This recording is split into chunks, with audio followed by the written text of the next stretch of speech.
Toots Zynsky places thousands of glass threads together, crafting a series on birds that are rapidly disappearing around the world. She came up with the idea on focusing on their feather patterns after visiting Massachusetts, the state where she was raised. Grew up in an incredibly beautiful natural surrounding, and there were just myriads of birds and of every possible kind in the Northeast, and they started dwindling. Zynsky was shocked to discover that in recent decades, North America has lost more than a quarter of its bird population, some 3 billion birds, due to environmental problems. I started researching all the birds that I remember very well, and was really stunned to find that I would say at least 90% of them were on the endangered species list. Zynsky's creations begin with a one-of-a-kind machine that turns colorful glass rods into flexible glass threads. As the thread is pulling, it's melting, and it's therefore very hot.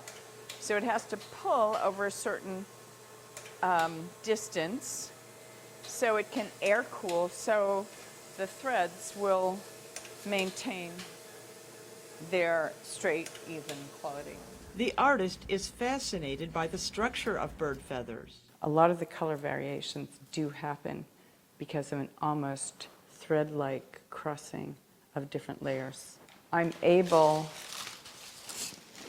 to do these very elaborate color overlays and combining colors and fading colors into each other, very similar to making brushstrokes with paint. Zynsky looks at images on a computer to get close-up views of birds. I can blow them up and zoom in to details and really study how a feather is structured. She is amazed at how many variations there are. Sometimes I do pieces that are one side of the piece is the male coloration and the other side is the female coloration.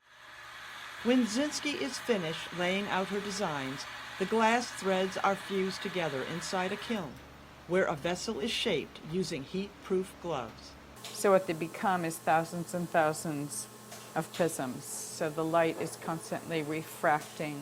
Beautiful feathering effect that happens. Zynsky's widely acclaimed glass vessels are displayed in museums and at exhibitions around the world.